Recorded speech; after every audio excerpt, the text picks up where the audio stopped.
All right, so let's talk about sieges. So in my personal game where I've been testing this out, I haven't tried a siege yet, and so I don't really know how they play out firsthand. You guys want to walk me through, maybe Brandon, do you want to walk me through like what the process is of having a siege actually happen to you? So when you have a siege happening, like it's how it plays out originally. You get a mission that tells you to get to your base, and that's when you have 2 or 3 siege sites around your base that have whatever the predetermined number or level they are. And then once you get there and it sends a wave, it will send out a siege or attacking horde to your base.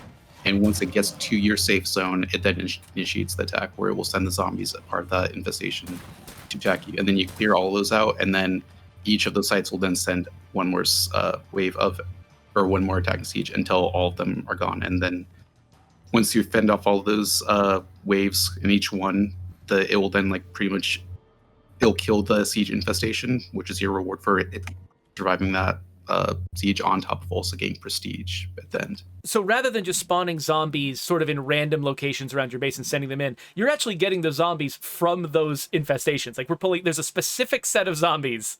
Like these are the things that are threatening you, and when the siege starts, it pulls them out, and then when you're done with the siege, all those siege infestations are gone. And then potentially sound can also affect them. So you could get one wave that's slightly weaker because some of the other zombies got attracted by previous or future wave. So you can get 2 waves in one go, as opposed to just one wave that's like equally strong as the next one, to add some more variation to it.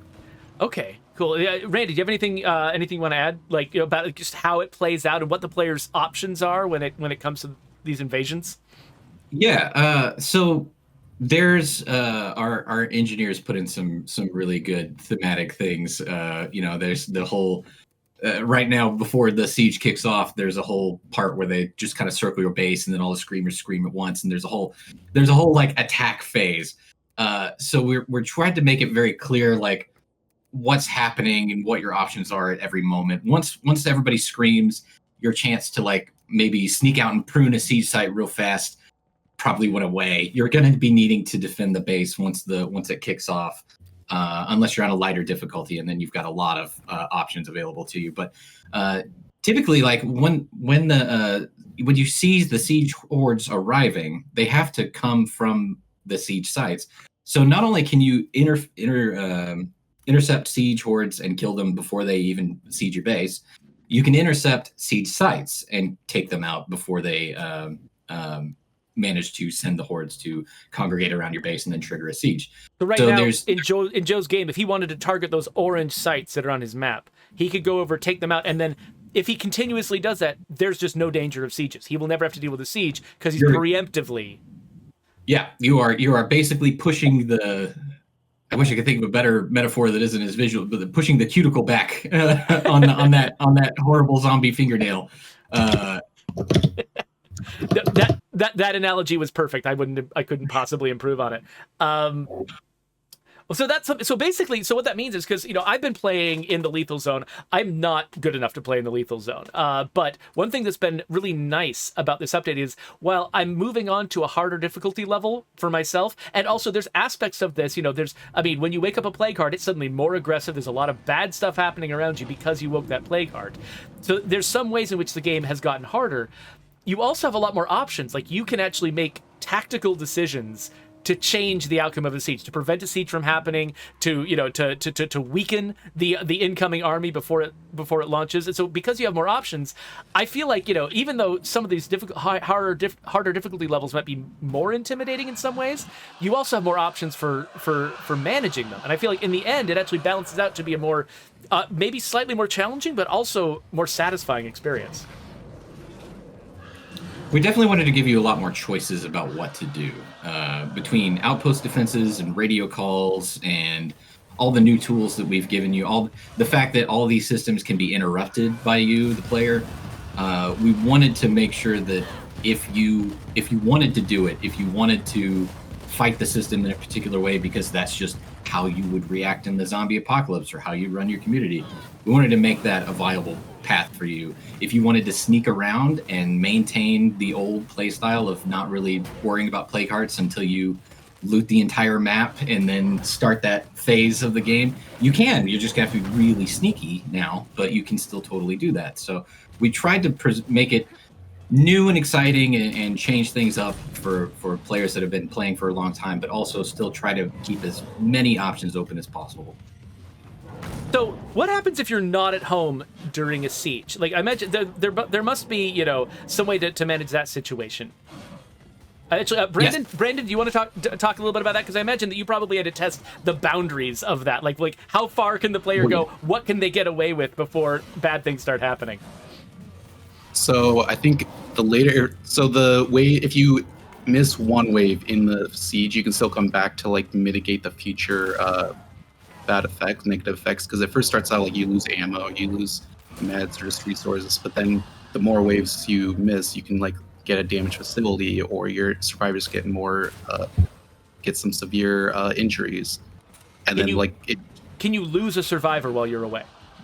you cannot lose a survivor while you're away, but they can definitely get pretty banged up. But like, where is the boundary line? Like, when does the game consider you to be away from your base? Is it outside the safe zone? Is it outside like that wider radius that appears on the map? Like, where is it? It's your safe zone. The scouting zone is the dotted one, while the solid one with like, and the inside that would be considered your safe zone. Okay. And it says, I think it might actually be a little bit bigger than that. From what I understand, you can actually go out to the siege sites, and as long as you killed something in the siege hordes themselves, it counts you as being part of the siege. Oh, so yeah. From what I understand, we've made it really, really forgiving, and by we I mean Zoe and Kat and our wonderful engineering team. So yeah. and that's also something the Haven device also helps with. Oh wait. So tell me a little bit about the Haven device and what it does now during a siege. I think if in terms of like missing waves, it will give you, I think, 1 or 2 waves where you won't get negative effects here if you're home. So it's not just like it's simulating killing zombies without you having to be there.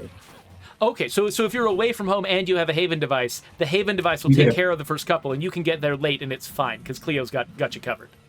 Yep. It's Because I know we get a lot of questions. I'm sure we have some in our chat right now about what, you know. I've seen a few, yeah. Nerfing the Haven device. The fact that the Haven device no longer prevents sieges altogether, but it does still help with sieges while they're ongoing, and it also just helps you ambiently between sieges. It's just still killing zombies ambiently that are gathering around your base. Do I have that right? Yeah. Correct. The ambient kill is about, last I checked, it was 18 for every 15-minute charge. So every 15 minutes, it'll kill 18 zombies. And that goes throughout your entire safe zone of your base. If you have power. Otherwise, it's just, it's relegated to your base if you don't. But I've seen a lot of people talking about how it just doesn't seem to kill as many. That's true. But it still kills them, and it's still very helpful. Like Randy brought up earlier that the screamers now scream when they're at the edge of your base when they get there for the siege. That means they're also drawing in all of the ambient zombies that are around your base when they come in, and they're going to bring them into your base for the siege. So it's probably a good thing that the Haven device is still somewhat functional. Yeah. And so, the reason, the Haven device, and when we were working on the Homecoming update and we added the Haven device to the game, it was during an era when, sieges were much simpler and also a little weirder. And they, and they were a little bit, basically, it was hard to orchestrate a really sort of clever and interesting way for Cleo through the Haven device to participate in a siege. And so we went for very simple answers, which included just destroying sieges altogether and making them not happen. But now that we've actually got a better version of the siege system, that we're doing with the Haven device what we would have done with the Haven device if we had had this first. If we had built this version of the siege system and then done the Homecoming update, this is how the Haven device would have worked. The only reason it didn't work this way at first was because we didn't have as good a siege and infestation system. So now you've got the version of the Haven device we honestly always should have had. And so I hope you end up still enjoying it, those of you who are big Haven device aficionados. If you loved the fact that the Haven device was preventing sieges from happening at your base, the good news is you've got ways to prevent sieges from happening at your base. All the stuff we talked about, eliminating siege sites before they happen, that sort of thing. You've got plenty to do. And actually, it's honestly more interesting than just flipping a switch on a big green machine. And it's cheaper. I'm sorry, I was caught up in combat, but did anybody mention that morale was no longer tied to all infestations?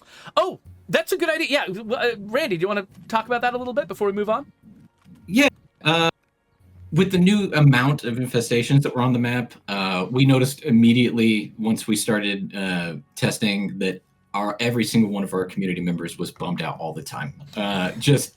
It was a huge bummer to be in update 33 until we removed that morale penalty, just because the amount of infestations on your map at any given time, you're no longer probably going to be in a spot where you're just not going to have any, and then everyone's happy again, and then you move back on.